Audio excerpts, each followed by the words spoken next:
Okay, I have begun.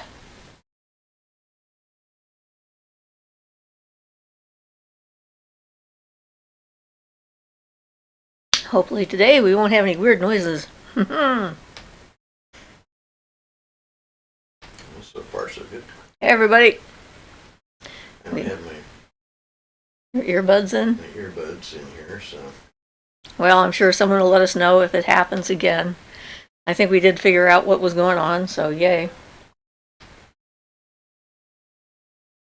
I think I should go get them real quick before we get started. Yeah.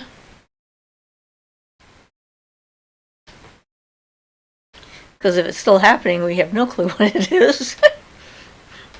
It was just random. Hey Ashley, how you doing? She was here last week, but she didn't mention herself, so.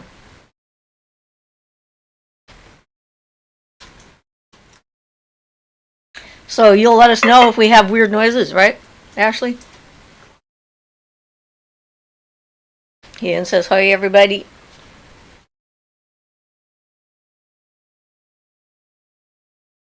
Say hi to everyone yet to come. Yes, she will. Let us know. All right. We have her on the job. So far, so good. Awesome. I think we figured out what was going on, so hopefully that's the case. Angel says, hi and blessings to all present. Hi, Angel. How you doing? So we have purple A's. Ashley and Angel have the same chink circle.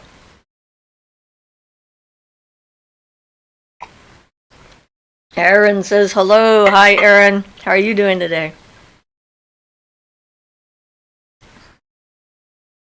We were late for lunch, so we're just finishing up our coffee. Jono says, hi, everyone. Hi, Jono. And we think you were right about the sound because apparently the week before, Ian had to use his phone to verify his identity, and I forgot. So we're hoping, so far so good, that we have located the gremlin in the machine. It's always funny to see yourself. Yeah, that's why I don't want to see myself. Well, I try to not pay too attention to my own face, and you know, but then I can tell I'm actually still there, so that's good. It is very funny. I've been having become aware of a rather strong tone, the sort of a low vibration kind of a thing happening the last couple of nights. 2 nights ago it was happening, and then all of a sudden it stopped, which startled me.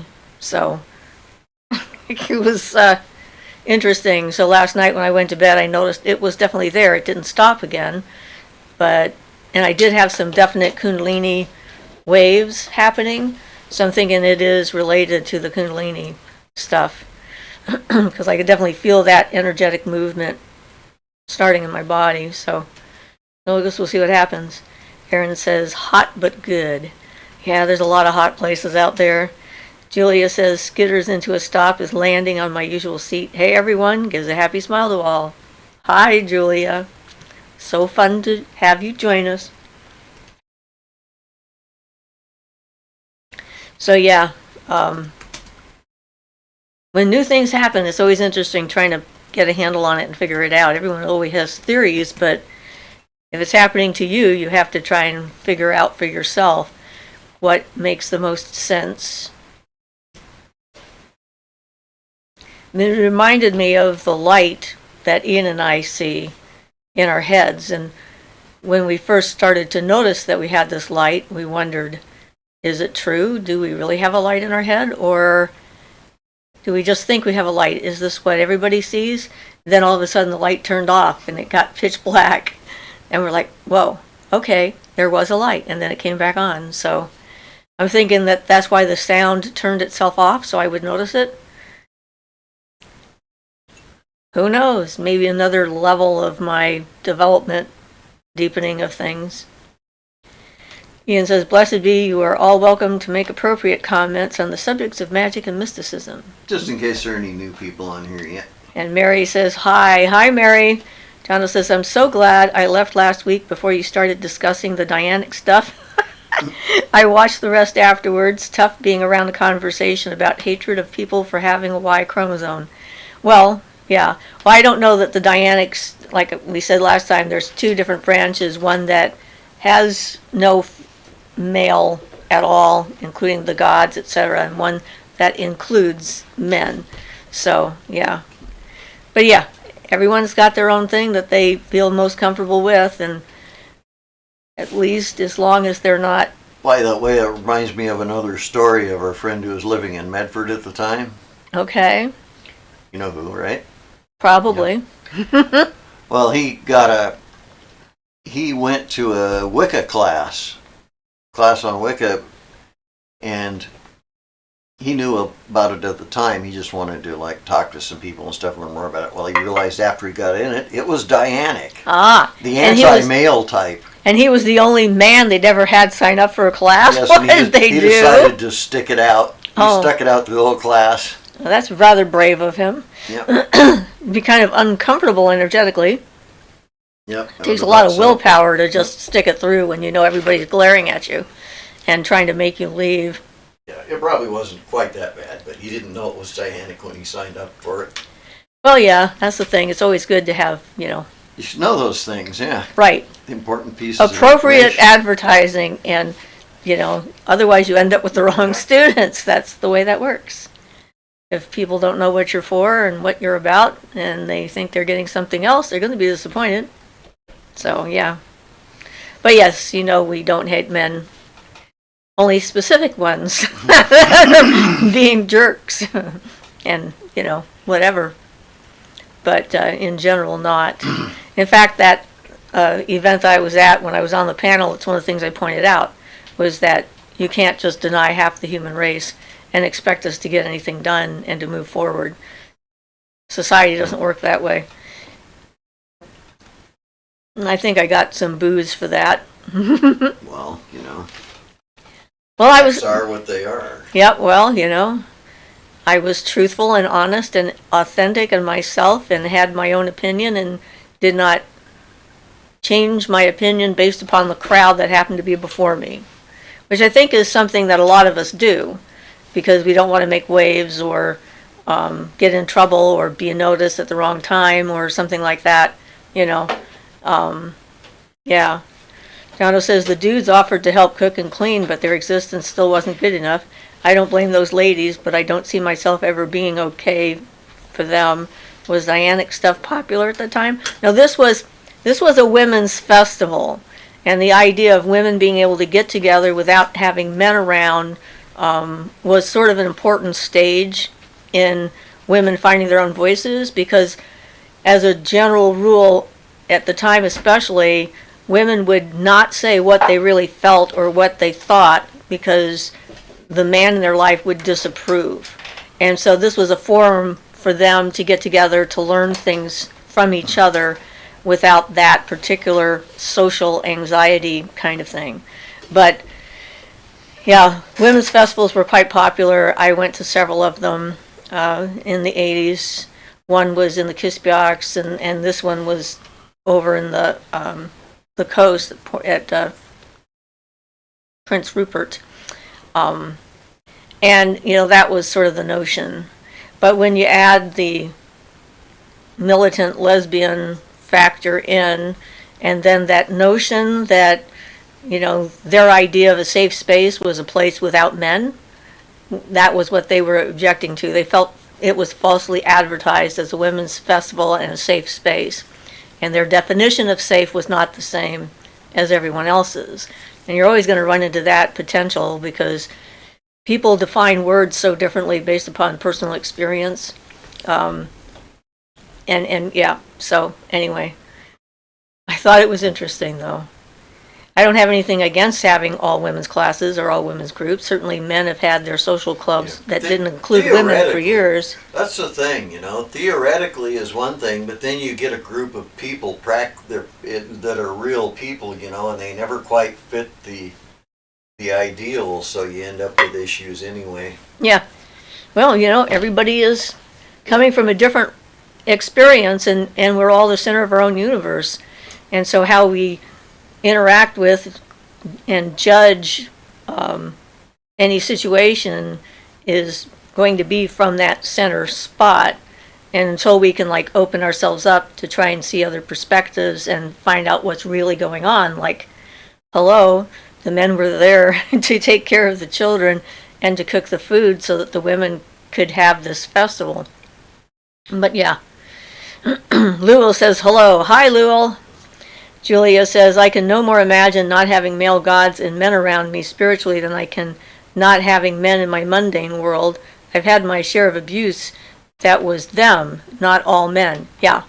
And that's the thing. So, it's I don't approve of prejudice of any kind. I completely am behind anyone's individual personal experience with a member of any particular group or race or whatever. Because personal experiences are that and individual experiences are that.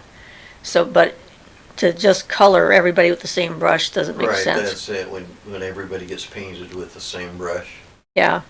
Jono says there is a women-only gym which opened close to where I live. I think it's a great idea, and I think it's doing well.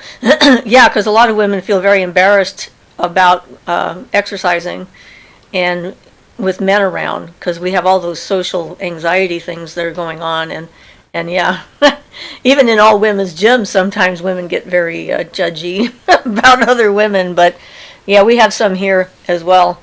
My daughter and I went to one before the pandemic hit, and when the pandemic hit, their response to it made me feel very uncomfortable after that, and so when everything was declared safe, I didn't go back. It's like, yeah, making sure I take care of my health in other ways. I'm swimming. I started swimming.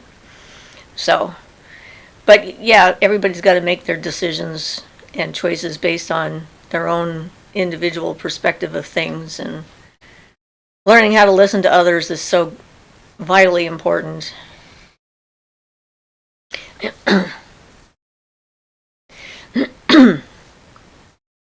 I think that there was definitely a time, there was a time when I couldn't be around any kind of alcohol whatsoever because of my father being an alcoholic.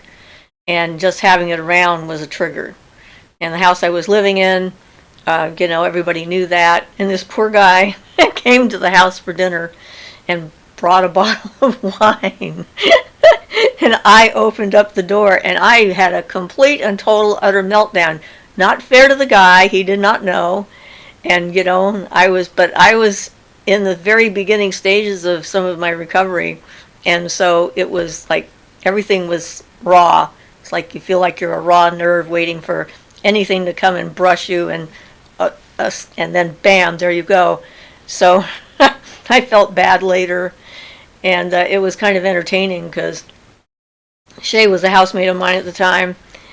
And so when she came up here to visit one day and we went to a restaurant, Ian had some beer and Shay was sitting there holding on to her chair waiting to see me explode all over him because he was having alcohol and nothing happened, and she was kind of stunned because I got over it. I worked through it, and so it's okay that other people drink so long as... And I'm not an alcoholic or anything. I just like an occasional dark beer now and then, especially if we're having food or Mexican food, especially the Mexican food.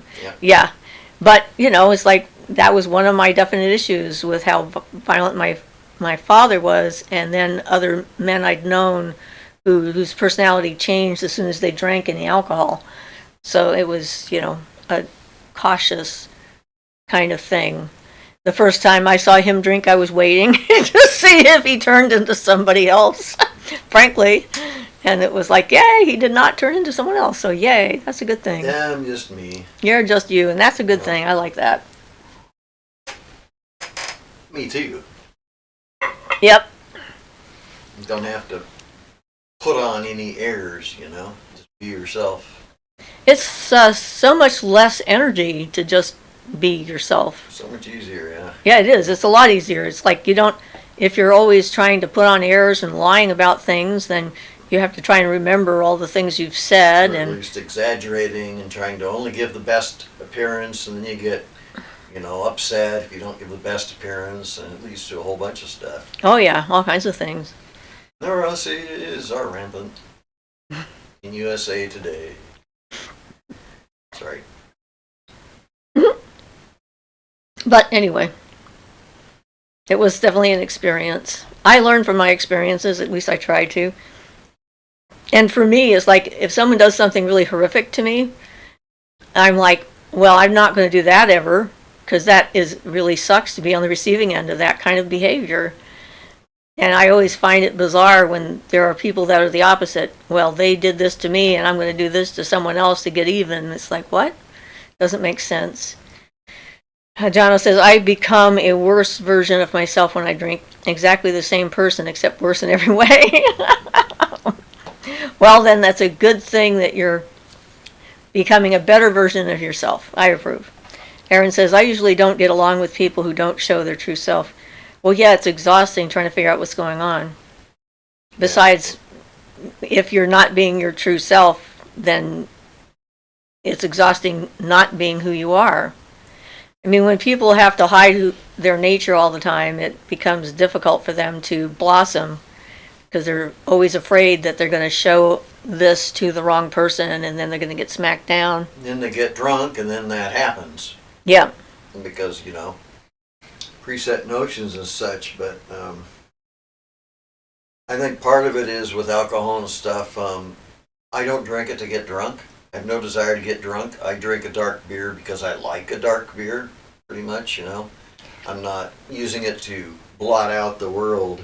So Angel says, what magic topics do you normally discuss? So it's not usually drinking. It's not usually alcohol. And Vanessa V says, hello, everybody. Well, whatever people have questions about, Vannon, Victoria says, hello. Hi, Vannon. This is sort of run by you guys. You sort of determine the topic of the hour for when we're doing our live broadcasts. And so we respond in real time to whatever it is you want to know. And so if you have a question, feel free to ask. Jono says, Angel 1, are you familiar with Barden or Nibbler? Julia says, I find it hard to finish even a single glass of alcohol. Wine usually is part of a seasonal celebration. It's nothing anyone else has ever done, just a meh. Have had a number of alcoholics in my life. Yeah, and that's when you're doing ritual. I mean, alcohol, sharing the glass with everybody as part of the ritual is pretty popular in most pagan ceremonies. I don't care for wine myself. But it's always important if you're hosting a ceremony like that or attending one that you inquire about that and if you're comfortable with it or not, so that you can let the person who's putting it on that no, you don't, because not everybody drinks, or you don't have a problem with it, or you would like a separate cup because you don't want to share germs.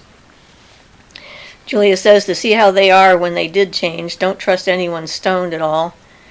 Yeah, I mean, consistency and what's the word? Trust. If people change on a whim, then you cannot trust what they're going to do or who they are or how they're going to react, and you can't trust what they say or what they know because they have no solid foundation. And I think that is, I was thinking about this the other day, a class I took one day, just a random short little thing in the house I was living in. And I'd been reading a lot of magical books and texts and things like that, and this guy was asking questions and asked me a question, and I really didn't feel very confident in anything that I knew. So I would say, well, so-and-so says this, and then this other author says that, and then this other person says this other thing. And he looked at me, he says, yes, but what do you think? I don't want to know what they thought. I want to know what you think. And that was sort of a shift in my brain. It's amazing how small things like that can have a huge effect on you. If they, at the right time. At the right time, yeah. And so then I started to think about what it was that I thought, rather than what everyone else said. And so that, I think, is part of this path, is determining what is your path and what is right for you, And what works for you doesn't mean it works for anyone else, but it's okay for it to be different. And yours. So I think that's part of this whole process. Jono says, okay, Angel is correct. Let's get on topic. Is there a hot foot powder spell which will only keep neighborhood cats away but won't touch your own cats?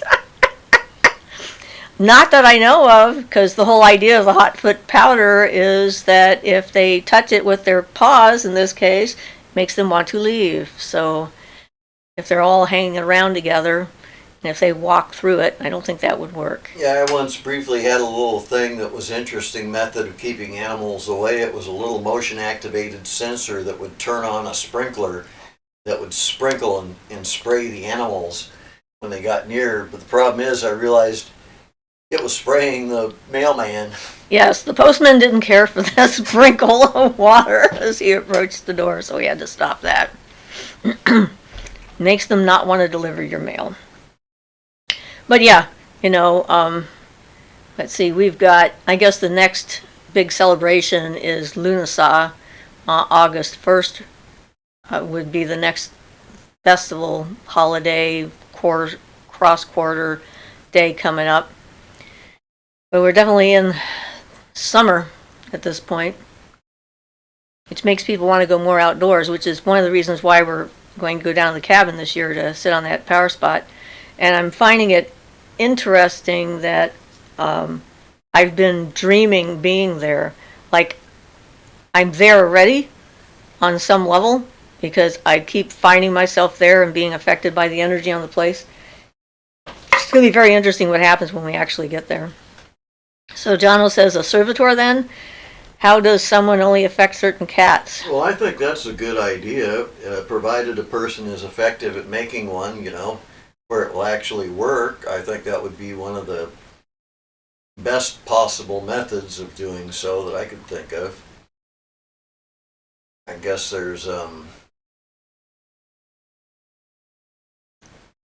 other things, but they're less likely to work.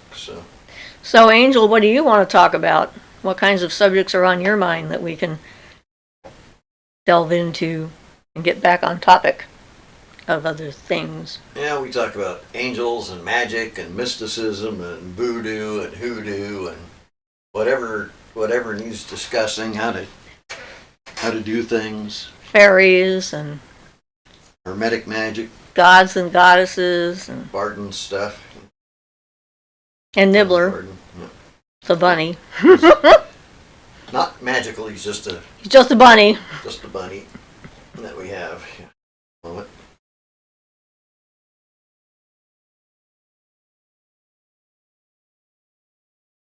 So come on, guys. Send us off on a topic. Yeah, for Jono, I've been wondering.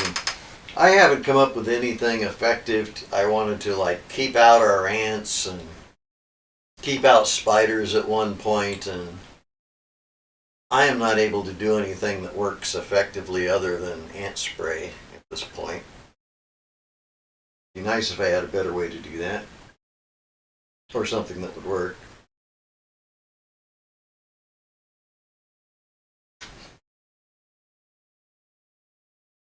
Vanessa V says, what do you think of the theory some people have that the Fae and the She are the same as the fallen angels? I don't believe it for a minute.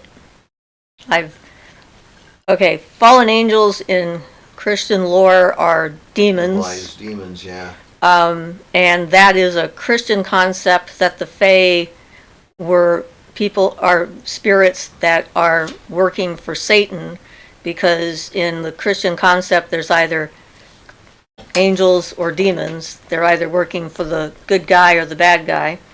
And there seems to be no in between. Right, and it was certainly a way of dissuading people from interacting with the Fae or the She to start with. And it's typical of any conquering group when they come into a culture or land that's different from their own, which is generally what happens, is they demonize the religion, the spiritual practices, the beliefs, the culture, the gods and goddesses, the magical people, the healers, the teachers, and so forth of the traditions, in order to wipe them out, and within a couple of generations sort of take over the main focus. They become the ones who tell the story. So as far as I'm concerned, all of the different stories about people meeting a fairy, and the fairy asking them if they could be saved or something like that, is just propaganda. I don't believe it for a minute, because that's not what they are interested in. Certainly they have their job. They're a different kind of spirit than we are. And it's sort of like, you've got a herd of elk, you've got some tigers, you've got an anthill. They all have their place in the ecosystem, and they all have their own specific concerns. And concerning about, whether they're concerned with us or not is a question that's not necessarily easy to answer. And I think that our tendency to try and anthropomorphize absolutely everything there is in the universe and make it humanish somehow, and fit it into a human narrative, is impeding our ability to meet with, on their level and on their terms, beings of other types that have nothing to do with any of our stories that we tell ourselves, and more likely than that. So Mary says, can you explain what Hermetics means? I just ordered a book called Hermetic Philosophy, but I know nothing about it yet. Okay, well, I'm going to give you I'll give you a Wikipedia answer, and then I'll kind of give you my answer. Okay, so Hermeticism or Hermetism is a philosophical and religious system based on the purported teachings of Hermes Trismegistus. These teachings are contained in the various writings attributed to Hermes, the Hermetica, which were produced over a period spanning many centuries and may be very different in concept and scope. What I would call it is a bunch of magical stuff that's taken more to a mental level. There's a lot of mental ideas and mental conceptions and things, and a lot less of practical experience and getting feelings involved. So more intellectual? That's my take on it, yes. That's from what I've seen. I haven't been particularly, Barton's stuff is called Hermetic magic, and I guess it doesn't have that direct connection to a lot of feeling stuff, but yeah, so that would be it. It's a lot of somebody's tried to arrange things in a scientific format, so Hermeticism really tries to be more scientific about it in general, and that's kind of my take on it from what I've read. Ruth says, hi all. Hi Ruth. Lulu says, my cousin told me that her indoor cat with no interaction with other animals got fleas. Of course, fleas can enter the house any way they want, but this is a sign of low energetic protection in her house. I don't know, we've had that happen here too sometimes. Yeah, the cats were in kind of bad health to start with, and then, the fleas just took advantage and moved right in. Even though we kept our cats as indoor cats. John No says, I've been reading Waite's Pictorial Key today. Arrogant but brilliant man. I was looking for his view on reading reversals. Did you guys read reversals? I'm talking about tarot, I take it? Yeah. Well, I don't know about Waite's theories on him in particular, because I haven't particularly read that one. He is a good collector of information and stuff. He's a bit pedantic, but Waite is a good source of information. Reading him is a little bit like going through a like giant novel to get to a simple fact sometimes. I'm making a face. Very, yeah. he's also almost like word constipated. He gets so many words in there and stuff, but it is valuable material, and I'm not aware of his take on the reversals of the tarot. Normally, though, it's just read as the opposite kind of effect. Or a blockage to what you're trying to do. Julia says, use the drops that the ants eat and take back to their ant hills, and feeds the poison to all the rest. Yeah, Especially the larvae. that. It works. It's for the cats. Meh, keep your cats inside. They'll live longer. I agree with that, too. Inside cats, and if they haven't gone out, you just keep them as inside cats. They're perfectly happy being inside. Oh, yeah. They definitely live longer. Yeah, they live longer, and they're happier because they don't have to protect all their territory from other cats. Okay, so Lewis says, what's your opinion? I think it's just random. That's in response to the thing about the Fae that she asked. No, that's Vanessa V's thing. So I'm not sure. A sign of low energetic protection in the house was the last thing that I'll say. Okay, yeah. And it could be just random. We had fleas come in under our door and get our cats. That's basically how we figured they must have got in. We had indoor cats, and yeah, we had a bad year of fleas over here on the coast in general. So Tanya Raz says, rituals and/or rocks that help support one when experiencing political anxiety, releasing anger, staying positive, only allowing good things in, etc. Yeah, it's a challenge. Take the long view. I've been around long enough. I've seen a lot of the political stuff come and go and shift and move and so forth through my lifetime. So nothing ever actually stays where it's at. It's always in motion and going somewhere else. But if there is something you can actually do about a situation, taking action is empowering. If there isn't, realizing that it's not something you have any control over and doing things to try and release that and let it go. So you can do stuff with rocks, put anxiety and anger and stuff like that into a stone and put it back in, put it in some running water and let the earth take it away, and find something positive to do to empower yourself and your own home environment and make your space as serene and supportive as possible. I've had some times where I've had to just turn off the news for a period of time and not watch it at all because it gets aggravating and annoying. So, in the end, the life we have is the one we're living, so you want to make sure that this is the one that works the best for you. And any rocks that are calming, watery-related rocks like aquamarine can be calming. Airy-related rocks can raise your spirits. Earthy rocks can keep you grounded. Being outside, being going to a park, being by a lake, in the open air, anything you can do to help reconnect you to the rest of the planet and realize that people are a small part of this. We think we're more important than we actually are, and that's part of our problem, is our self-importance.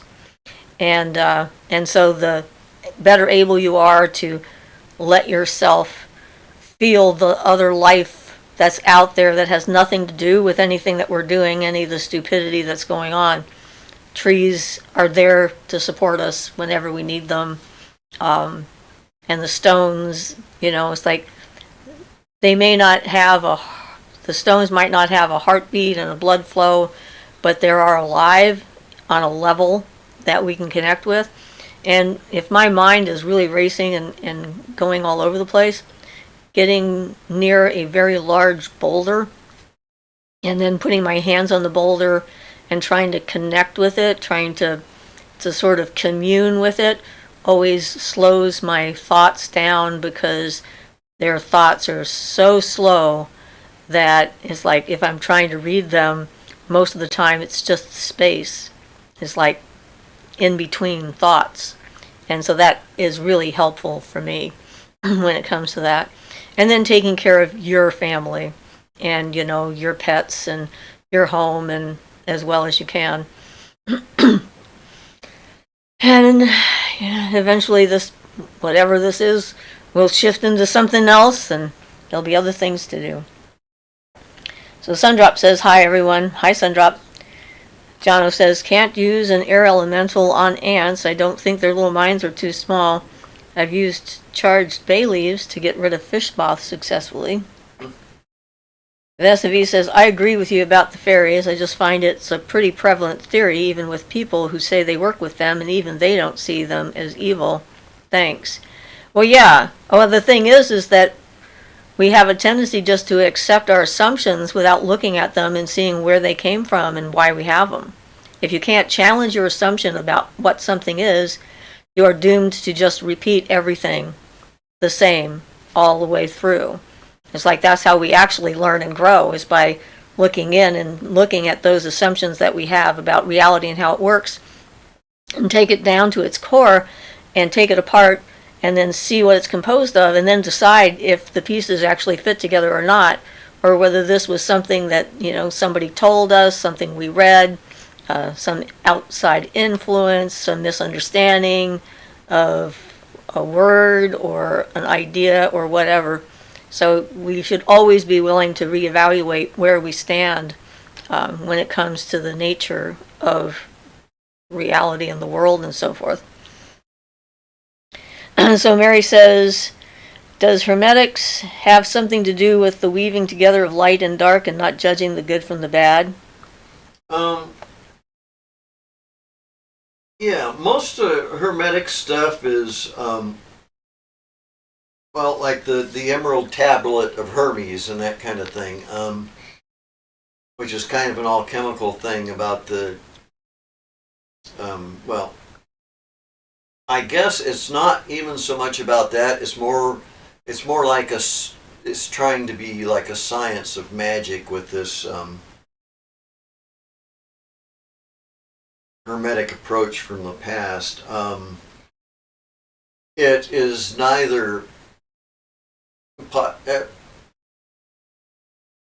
It's hard to make anything negative out of Hermetics in itself, because it's more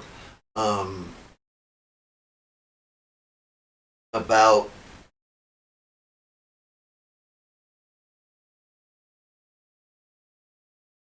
things and the way they work without regard to moral aspects so much.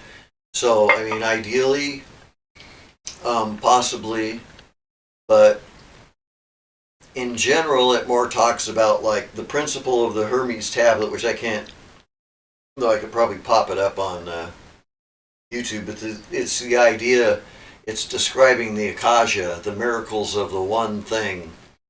So it's, I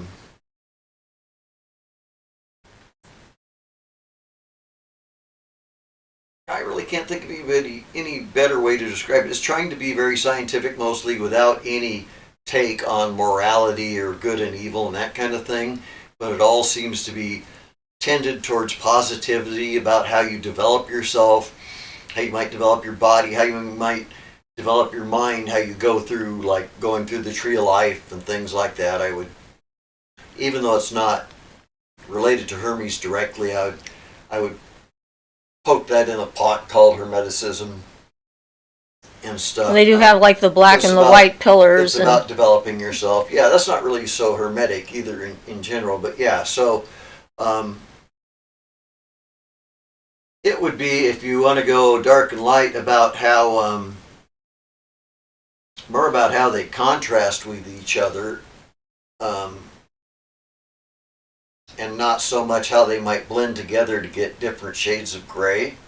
So it's more like pointing out contrasts and things. So I think there's missing a whole bunch there. No one's made a painting about that was, dark and light meet.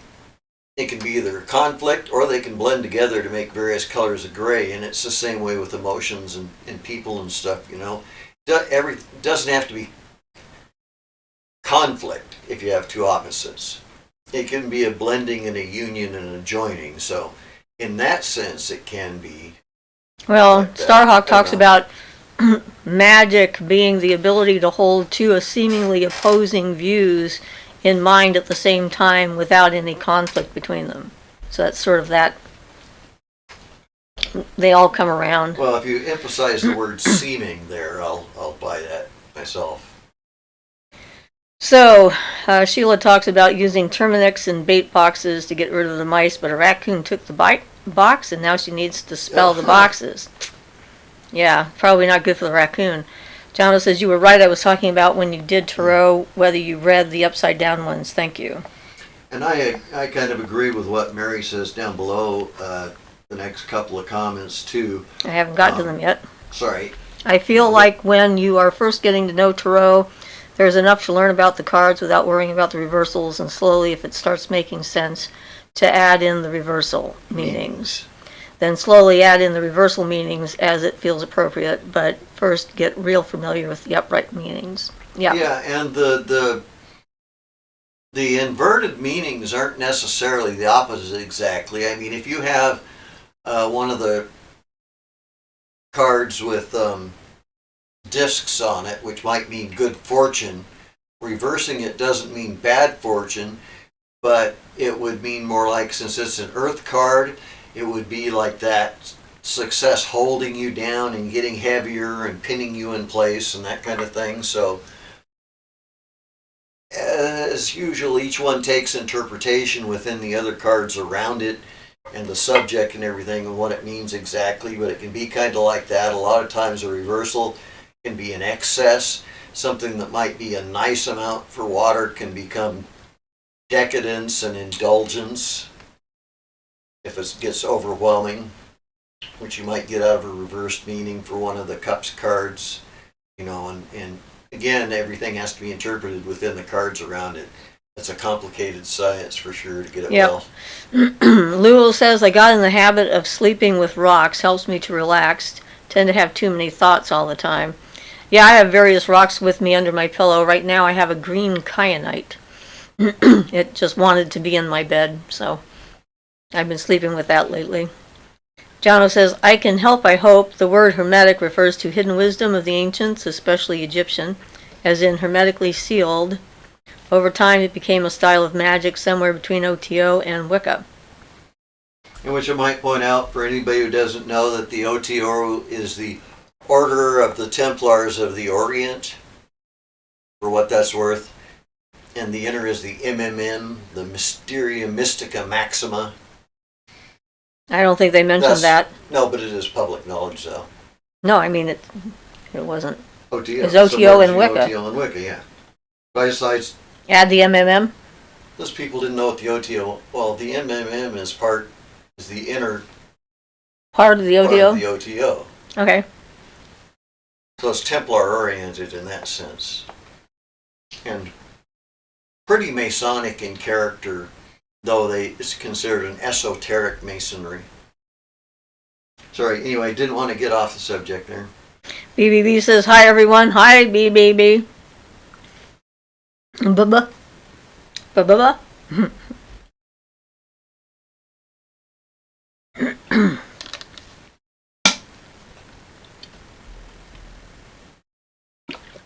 So we tried an experiment yesterday.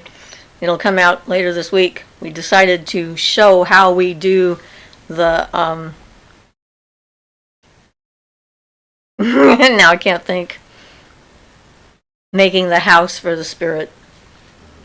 So charging up a statue, making it a home for an energetic entity, whatever we call it. So we just did it and videotaped ourselves doing it so you guys can see how we tend to work when we're doing stuff. Because we've done a lot of talking about it and talking about the processes and so forth, but I thought it might be a good idea to share the experience of us doing it. The Vanessa V says, I don't know that stone you mentioned, the green kyanite. Yeah, kyanite, black kyanite is used to help reflect away negative energy and entities, and blue kyanite is like a very positive pulling in stuff. It's kind of a stone, and the green is not as common. And so when I saw a piece of green kyanite, I already have the blue and the black, I decided I wanted it. So I'm still learning about what its properties are and what it can do. It seems very soothing and relaxing. So yeah. Grumpy Owl says, hello, I made it. Hi, Grumpy Owl. Julia says, lately I've been reminded of Hecate in my life, and I'm taking it deeper than I was ready for 10 years ago.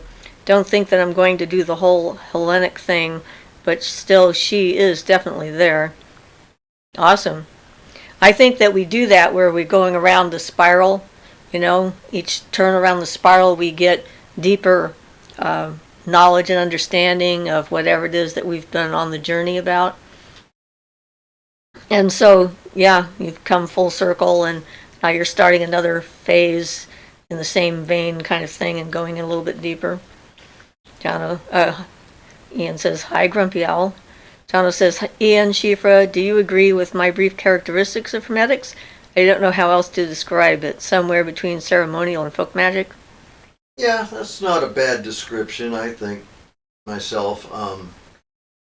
I haven't studied it as much as a specific thing. I've just come across aspects of it time and again, and then Barden calls his first book Initiation into Hermetics, which is really the ancient magic. So, yeah, I'd agree. I don't think I haven't come across a good definition that just wraps it all up. It's sort of got lots of stuff tossed in there from ancient knowledge, so yeah, I think that's a pretty good description myself. You? Me? Well, I think of it as in the lines of the ceremonial kind of stuff, what I know about it. So, and yeah, the intellectualizing of the forces and so forth is part of what I see in it as far as that goes.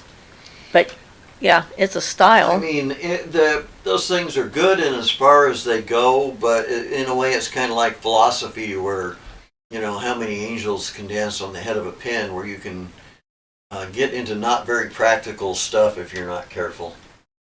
I like the practical myself. Practical, usable stuff. Yeah. And there is some. There's the Corpus Hermeticum and the little book on the Hermetic Kabbalion, I think is called, by 3 initiates, one of which I believe was Paul Foster Case on that. I'm not certain, so anyway. Mary says, love Hecate, tell me more about Hellenic. That would be Greek. I guess that is Julia's job. To tell us more about the Hellenic thing. Yeah, that's something I don't know much anything about. There's a lot of ancient Greek rituals that have been lost to time. And people Reconstructionists have tried and figure out exactly what they did. Reconstructionists tend to try to be as accurate historically as possible, not necessarily making sense with modern day stuff. I think that magic evolves like the earth and everything around us evolves and changes and transforms and so forth. But yeah, Crowley liked the ones with barbaric words and the invocations and things, which are words that are so old they have no meaning associated with them anymore. And I don't think that makes for a good process myself, is to pronounce a bunch of words that you have no meaning for just because they're ancient and in an ancient scripture somewhere. True. He did that. He liked the barbarous words. He used that for his sorry, didn't want to get on a subject about Crowley, but he used it for like his way of approaching the guardian angel was with what he called the bornless ritual. Sorry, get off that subject. So Julia says to Mary, Jono says, Mary, look up the Greek papyri. It's stunning stuff. Their protective bowls are amazing. And Julia says, Mary, there are a good number of books on the Hellenic tradition, all the way from Greek flavor to rites and calling on the Greek gods to Greek recons, like Siofra is saying, and she is doing a good job. Well, thank you. This is not my forte, but the Greek gods were some of my early interactions with forms of god and goddesses and stuff like that. So, yeah, I like them. I have a relationship with them, and I remember a couple of lifetimes in Greece. One as a priestess to Aphrodite on a temple that was somewhere on the coast that had a set of stairs that went down to the sea.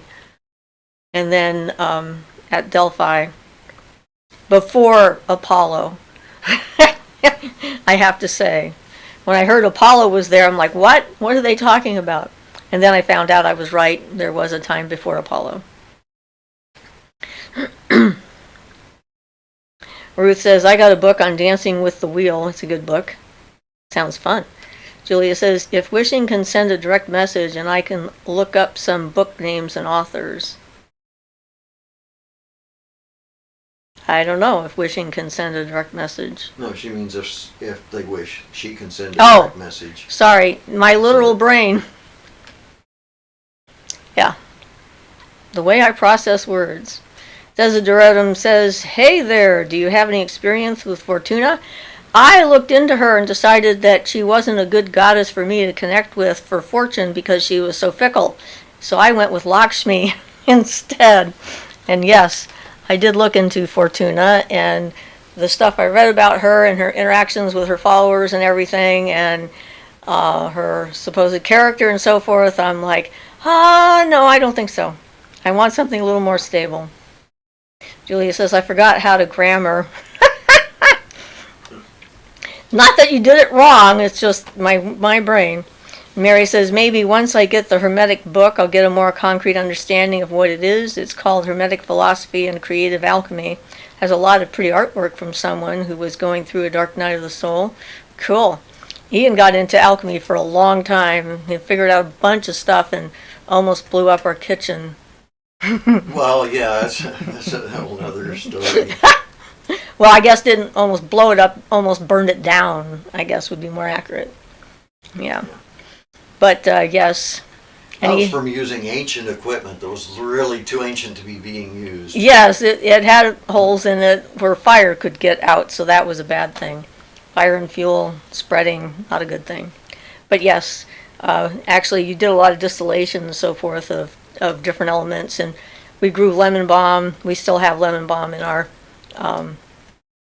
garden, and it's called the Melissa herb, and it's like part of the universal medicine and stuff like that.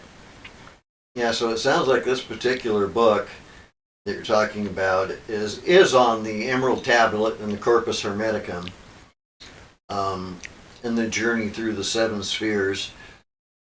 Creative alchemy, I don't know, but I will say that you can, if you work with it long enough, you can understand the alchemical texts, but you have to be serious about it. And I reached enough understandings. Of course, I ended up giving it up because it requires resources and things that are hard to come by when you start really trying to get into it. We don't have the money, and I almost burned up the house, but besides that, you can actually learn to understand what they're talking about. At first it makes no sense and it just reads like gibberish, but you can start getting a feel for it and start figuring it out. But it takes a lot of work because nobody explains anything directly. It's always referenced. It's the open secret. And Yeah. Say things in an obscure and obfuscated way that only those who have the special translation device in their head can figure it out. But you can learn it. You can get to understand it. I didn't get all the way to understanding it, just a part way. So Luna says, hi Siofra and Ian, how are you guys? I'm late to the party once more. Hi Luna. We're doing pretty good. Desideretum says, do you remember what it was that made you feel she is fickle? The story is about her changing her mind and taking away as much as she gave. But I don't remember now what the stories were. I just researched her, the poetry about her, the myths about her and so forth and whatnot. Could be I was wrong, I don't know. But Lakshmi seemed to be a better luck goddess to me because she's generous to her followers and is always trying to give them what they need and whatnot. So, and I already had Garuda with Vishnu riding his back and Lakshmi is Vishnu's consort, so it made sense in my little world that if I was going to get another goddess, that Lakshmi would sort of fit in with kind of the energy I already had going. So that's why I picked her. But hey, Well, she's a good one, and I also feel quite an affinity for Lakshmi. I've been doing mantra for Narayanaya. Narayanaya. I believe I'm pronouncing that correct. And his consort is Lakshmi. And Garuda, since Narayanaya is a version of Vishnu, there's the correspondence with Garuda because Garuda is Vishnu's Mount. So He rides his back. I seem to have a natural connection to those, and I think it's a past life thing probably, though I don't actually remember anything. So Julia says, laugh my ass off at blowing up kitchens with alchemy. Yeah, I did all kinds of fun things when I was experimenting with that stuff. Mary says, thank you for the Hellenic info recommendations. Desideраtum says, Romans set up altars for her in toilet rooms to protect from toilet demons and illness. Did not know that. That's news, yeah. Luna says, at Jono, no, you do not need to take up alchemy. Trying to preempt something from happening.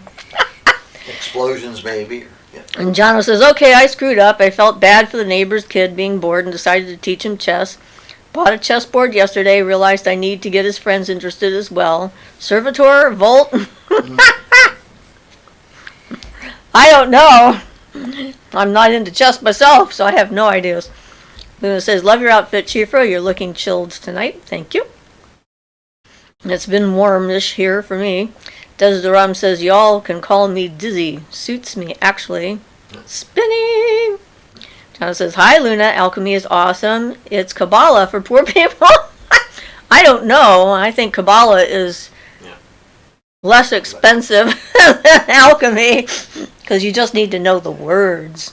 I wasn't even working on the hard stuff. Mineral alchemy is the hard stuff. Plant alchemy is the equivalent but with plants, and much easier to get the plants and work with them than it is to have something that will digest a metal or oh yeah, then we're getting into toxins and all kinds of stuff like yeah.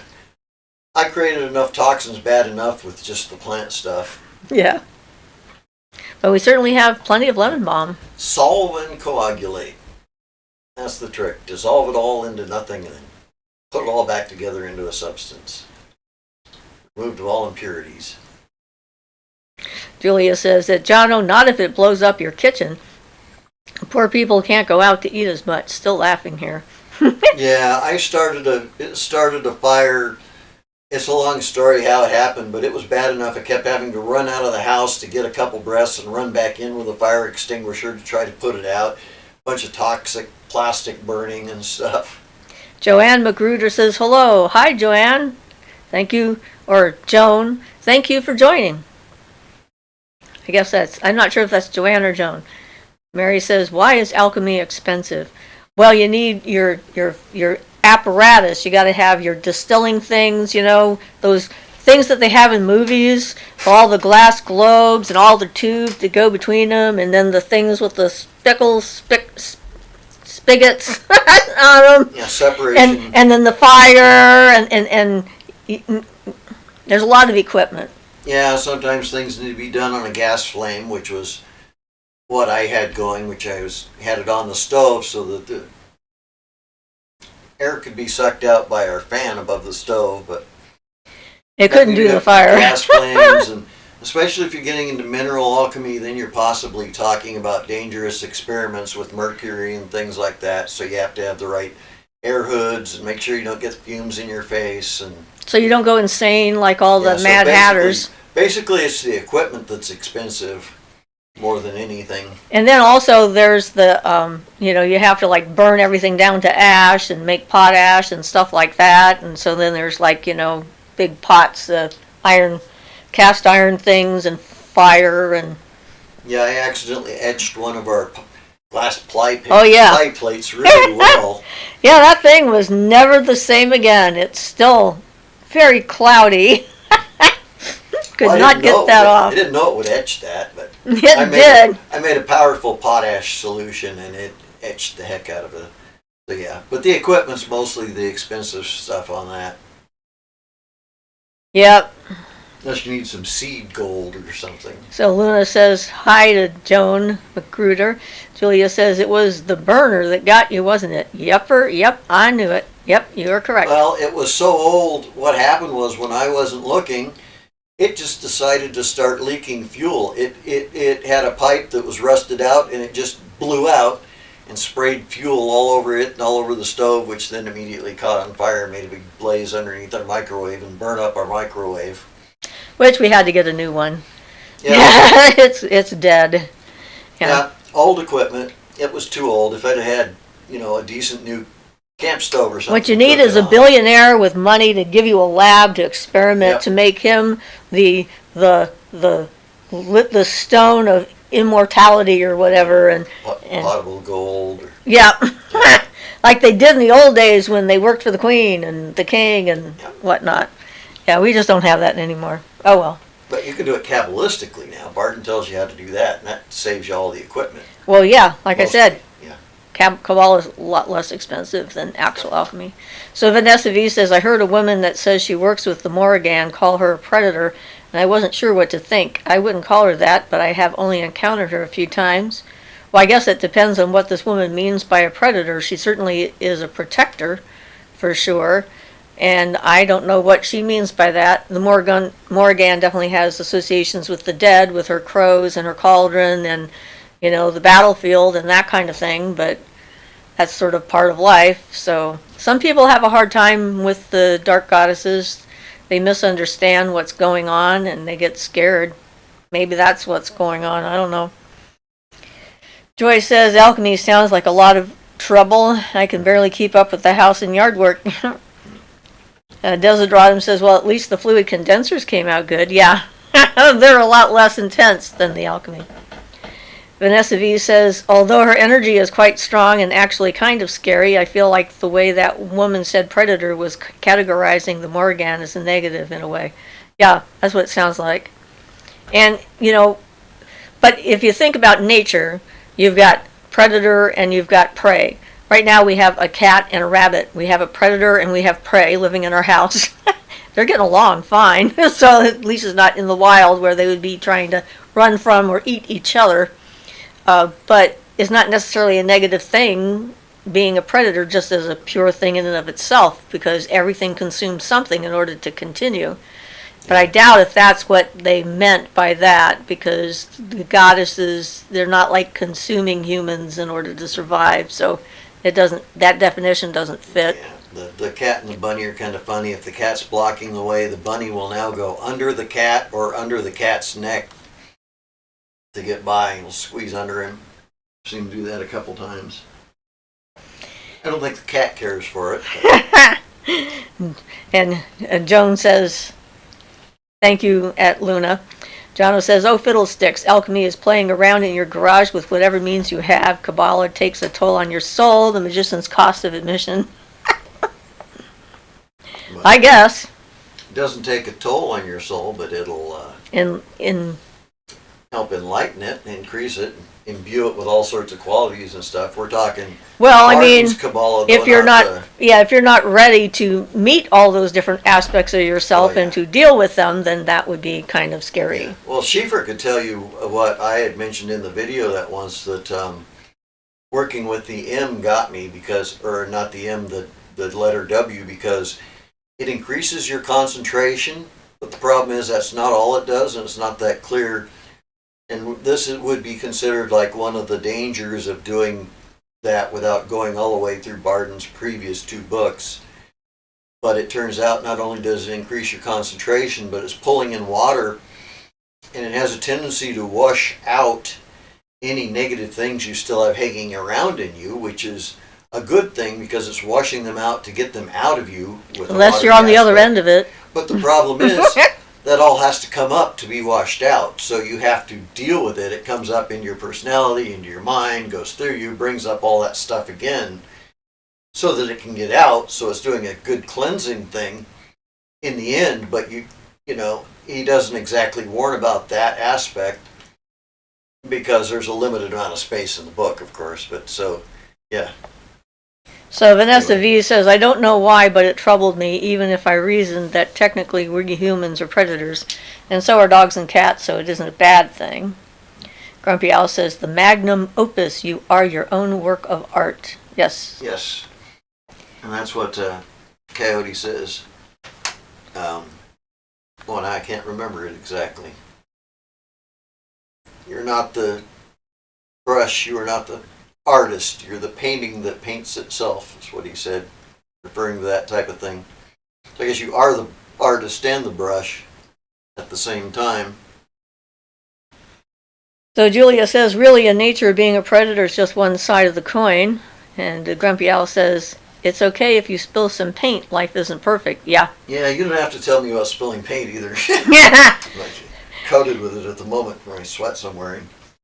Yeah, it's really funny when he comes out of his room from painting and he's got like blue or green or something on his face because he went like that and didn't notice. Well, the funny thing is sometimes it matches up perfectly. I gave myself what looked like a perfect black eye one day by accident with some phthalo blue, which is a dark blue.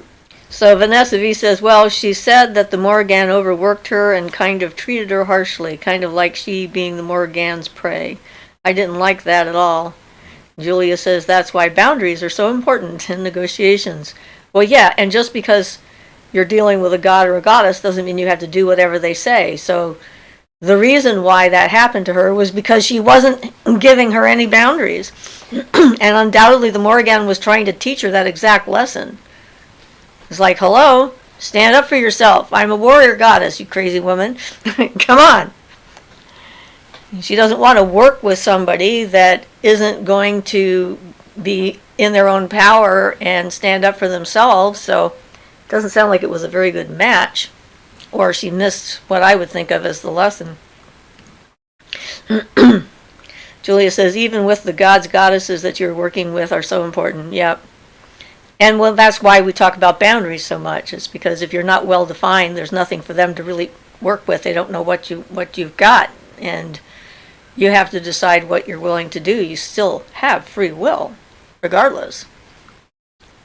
I mean, just because a voice says, go kill somebody, doesn't mean you should go kill somebody any more than, do anything else that the voice might say. Personally, for myself, my clairvoyance isn't good enough that I know for sure that it's not coming from my own head. So in order to keep myself from getting down a wrong path with that, I take everything with a grain of salt that comes from my clairvoyance. It might be clairvoyance, might not be, it might be meaningless. A lot of times I pick up on meaningless things that are happening around the area, or especially like public celebrations and stuff. Random things will come into my head from other people and things like that. So you need to be able to discriminate and take anything like that with a little bit of doubt that maybe it's just meaningless information or just babble that happens to be happening from somewhere. Always be willing to question. Yeah. And does it make sense? Like when we were talking about earlier about looking at your assumptions. So the assumption that this woman had working with the Morrigan was that she was going to act like that, potentially. She already had like an idea. I don't know. I think you can shape your experience with the gods and with spirit beings a lot by what you expect to have happen. I know that, when some of them show themselves to me, they're expecting me to freak out because they don't look quite like people, because they're not, and I guess have had experience with other humans, like freaking out about their appearance and that kind of thing. And so I know that there is a definite correlation there. And like that one inhuman entity that we found up at a former member's house when she rented this space was very touchy and very suspicious, because other people had come in and yelled at it and thrown things at it and assumed that it was evil when it was just itself. And so I had to be very cautious approaching it and be very respectful and honor its space and not try and like confront it, because it was just in the wrong place. It didn't belong inside of a house. It definitely didn't need to be indoors. It's sort of like having, a tiger in your flat. It's like bad things are bound to happen. That's how people get eaten by their pets, because they have the wrong kind of pet. But how we think about our interactions and our relationships with them, we color a lot of that with her own subconscious, so it sounds like some work needs to be done on herself. But since I don't know her, I could be just spinning in the wind. Vanessa V says, yeah, every time I reach out to goddesses or other spirits, I make it clear that I'm not going to be anyone's slave or anything like that. Her energy is scarily strong anyway. Well, yeah, she's powerful. It'd be like encountering a hurricane and saying, hey, don't blow me away. I mean, power is often frightening to people. Yeah, and I think it's a good idea to make it clear you're not going to be anyone's slave or anything like that. I always, if there's any doubt, make sure that if I ask a being something or something, I make sure that there's no, not going to be a pact or even an accidental pact, which can happen. Well, yeah, I always say, hey, it would be really great if you could do this for me, but if that's not cool, that's okay. And if I'm ever in a position to help you, I will do what I can. That's kind of my relationship with most of them. And one of the other options is if you sort of pay the price ahead of time with sacrifices and offerings and things, so if the being can use your energy to do so, well, we were talking about gods anyway. I don't want to go too far off base. We'll stick with the gods and goddesses. So Julia says, yes, with Hecate, I know that in ancient Greece she had black dogs sacrificed to her since they were her favorites. Do you know what I'd say to some message telling me she wanted me to do that? Points to the curb. That is what my response would be, and if she knows me, she'd know that would never fly with me. Yeah, and usually that wouldn't be an issue, at least with most of the gods and things I've worked with. To give an example that's a little different, but not entirely off base, when I used to give tobacco sacrifices to areas, especially where there might have been Native Americans and things, because I thought that was a thing to do to be respectful. And I still agree it is. But what they told me one time was, since I didn't use tobacco, I don't smoke or anything at this point. I've been off it since I was about 20. That it didn't have the meaning to me, and I should sacrifice something that meant something to me. So we use other things that we actually use. So sage would be fine to sacrifice some sage, or in my case, I could sacrifice a little pot, since I use that medicinally, like on a daily basis. Anyway, something that's meaningful to us was considered much more respectful than something that would have been meaningful to Native Americans that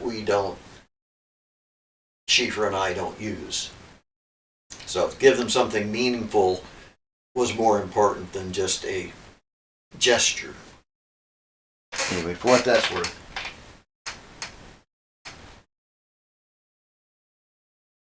What? Nothing. Oh, yeah. Okay. We're at the end of the current comments and waiting for more to arrive. And thinking. I was thinking about when we went into Pluto Caves. Mm-hmm. That was interesting. Pluto Caves is was a lava tube between Weed and somewhere in Oregon. They never did find the other entrance. It's the largest lava tube that they'd ever discovered in the past. It's like 40 feet high and about 20 feet wide, so it's a pretty big tube. And the local natives down in the Weed area used to traverse it with their horses and come up into Oregon to do raids and whatever, and then escape back to Weed underground through these tunnels. And so the cavalry, whatever, the U.S. cavalry exploded the cave, the tunnel, at a certain distance in, about a mile in, I think it was. And this area was pretty sacred in a lot of ways. There was a birthing chamber cave that women went into to give birth. It was a little offshoot kind of a thing in this area. And the men stayed outside and the women went in for the birthing and so forth. And we had a couple of interesting experiences there, and one, I went into the birthing cave and sat there on that spot and meditated for a while and felt the energy of the place. And then when we went into the lava tube, the big one, going in, every so often I would feel this very intense kind of rage coming at us. And we would stop and make an offering and talk to the spirits and tell them we weren't there to do anything or disturb anything. And then it was okay for us to proceed.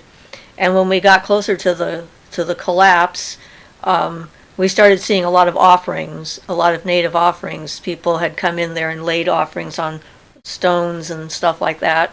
And of course, I would never ever touch anyone else's offerings.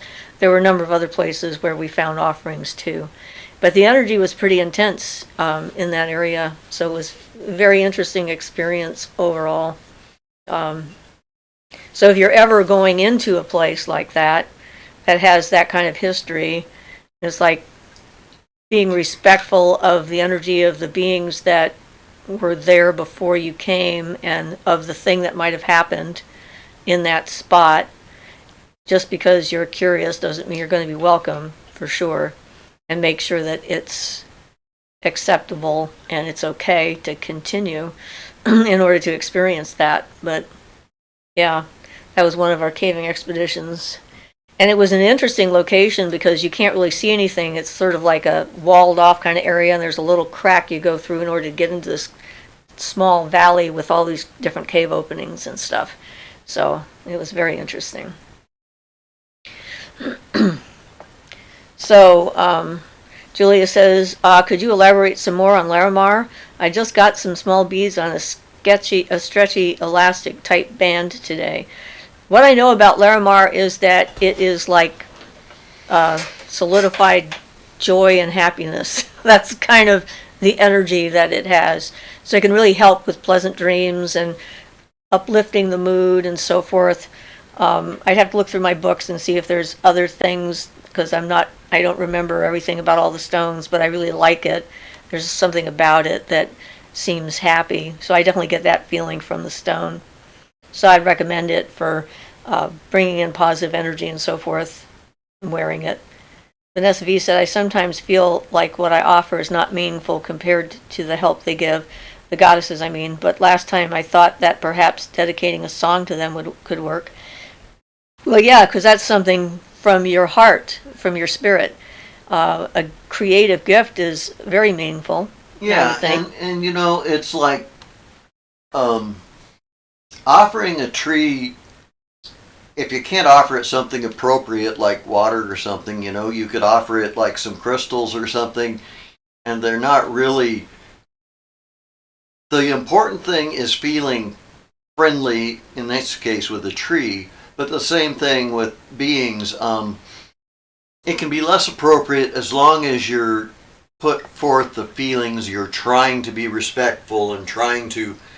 It doesn't have to be actually so much practically usable by the being or such, but that feeling of respect and friendship is more what you're after. And the attention. The intention, yeah, yeah, absolutely. the intention and the attention that you're giving to the process, because you're paying attention to what you're doing. Of course, if it's the more appropriate it is, the better it'll work, and the better it'll support your imagination and your feelings and things. So try to make it appropriate. But if you can't, do what you can to show that respect and stuff. And yeah. Jono says 100%. Hi, God, Goddess. It's gifts freely given, gratefully received. That's it. The idea of unnecessarily becoming indebted seems awful. If that's the only deal on the table, find a better entity. Yeah, and I'd agree with that too. You know, you might run into that if you're trying to work with some of the goetic demons or something. Yeah. Vanessa V says, I didn't receive any complaints, but I still feel it wasn't enough. But I think that's just my issues coming out, though. Well, that's true, too. It's like, but if you want to do it, if it's like a gift from your heart because you appreciate what you've received, there's nothing wrong with giving more, you know. Julia says, oh, thank you for that information. I was inspired to order it, and I'm getting good feelings from it so far. Good. Larimar is a wonderful stone. Jono says, Vanessa, do what you think is right, but I obviously disagree with your perspective. Good luck. Okay. I see no reason not to pay attention to a thank you. Julia says, inspired by your mention of it on the other video. Awesome. Grumpy Owl says, I always think of Tommyknockers when I hear about caves and mines. Yes. Tommyknockers are supposedly a real thing. Hadi says, how can I make a money talisman? Well, there's lots of ways, but I've not had any of them work. yeah, So we're not the right people. I made one once that had made me have good luck at playing pinball. Yeah. But Too bad there's not much money in pinball. I know. Well, it was a gambler's nutmeg, in which you take a whole nutmeg and then you Fill it with mercury? Fill it with, drill a hole in it, fill it with mercury, and seal it up with some sealing wax and carry it in a black bag and stuff like that. And I have some nutmegs right now. it did help me win lots of free pinball games, though, when I was playing pinball, but it didn't seem to do anything. It didn't help me win the lottery, which was what I was hoping for. I guess that wasn't really gambling, but it's kind of give your money away hoping to win something. Yeah. Maybe it wasn't real enough gambling. Maybe I should have tried to be a card shark. But yes, I haven't come up. I've tried lots of different ones and haven't come up with one that's I can say has been effective. I've had ones win me like small things like 60 cents or, find some money on the ground or things like that. But I've only been able to get minor effects myself. So Mary says, hey y'all. Hi Mary. Grumpy Owl says, my daughter and her partner go on mine tours and I tell them about the little people there and everywhere else they go. Useful information that may come in handy, you never know. Yeah. Well, the idea of the Tommyknockers, of course, is that they would warn the miners that there was an impending collapse and to get out. And miners are very superstitious and they would get out. That was, if they heard a loud knocking in a mine, it may not have been spirits doing it. It could have been some gas, doing something, who knows. But that's one way to get closer to the gnomes, but I like caves that are safer than mines, like lava tubes, which have been there for years and years and years, and they don't go anywhere. They don't have the collapse potential of the limestone caves and things. Yeah, we did go. There's a land guardian above Cave Junction, where in Oregon, where the Oregon caves are. There's actually a spot right above at the back of the caves on top of the hill that a lot of the people that worked there were terrified of and got weird feelings about. So someone had me go there to see what I could glean, and it was clear to me that that was a land guardian, and that's why they were feeling uncomfortable, because, so hopefully I allayed some of their fears and anxieties about it, because really it's nothing to worry about, just something to be respectful of. But then there was a murder of a bunch of miners that was done there when they were done using the Chinese laborers and stuff like that, where they just killed a bunch of them. So there was a bit of a haunting situation in a different part of the area around the caves. So it was interesting. But you never know when you're going to run into something like that, because the world's been around for a while and people do strange things in strange places. But yeah. So I've wandered around and seen a bunch of different stuff in the state, for sure, and in other places. And I always find it interesting. We were camped somewhere, and I can't remember where it was now, somewhere in Oregon, I think, where all night long I kept seeing a troop of natives coming down to the lake and building a sweat lodge and having a sweat lodge ceremony down there. And so much so that I was surprised when I got up in the morning and there wasn't a sweat lodge in that place. And I talked to the ranger and told him what I had seen in my sleep, and he said, yes, this was one of the places where they did that a lot. It's always nice when you get confirmation from the locals. So, Mary says, I have good luck with that. I made a money man poppet out of money 30 years ago. If you offer him money and valuables, jewelry, etc., he will bring you money. Good. Pep says, good day, guys. Siofra, do you use perfumes or perfume oils? And if yes, what do you prefer? I am allergic to most perfumes. So the answer is not usually. There's things I like amber. It's like essential oils more than perfume oils. Well, I mean, I did confirm that I'm not bothered by fresh lilac, so that was nice to know. And I think it's actually the like Ian said, it's not the essential oils as much as the stuff that they add to perfume that makes me sneeze and makes my eyes run. So mostly I'm not using much. I have some different stuff that I use on occasion when I'm willing to sneeze. Grumpy Al says, mines scare me. My daughter and her guy want to explore an abandoned one. Very, very dangerous. Oh, yes, abandoned mines can be extremely dangerous. Caves by themselves can be pretty dangerous if you don't know what's there and so forth and don't know what you're doing. And we're not mountain climbers, so we did basically horizontal caving. So we didn't go into caves where you had to have ropes to get in and stuff like that. And interestingly enough, we did learn, though, the difference between a mountain climbing rope and a cave rope. Mountain climbing rope is a lot more elastic because if you fall, you want it to slowly stretch out and break your fall so it doesn't break all of your bones. A caving rope is not flexible because if you climb down it into a hole, you don't want to let go of it and have it go right back up because you don't know how long it actually is anymore, because it's stretched too much. So that was just sort of an interesting little thing we picked up. Luo says, I just want to say bye. Have a good week. Bye, Luo. Mary says, you just put it near him. Oh, You missed Julia's up there. sorry. At Mary, my response to that would be, what in the tarnation would a spirit do with money and jewels, and precisely how do you give such to a spirit? Inquiring minds want to know. Leaving the last part separately, it's the spirit does nothing with money or jewels, but it's something that's important to you, so that gives, if you're giving something up for this, so you're making an exchange of your energy, so it's, in that case, it's more symbolic.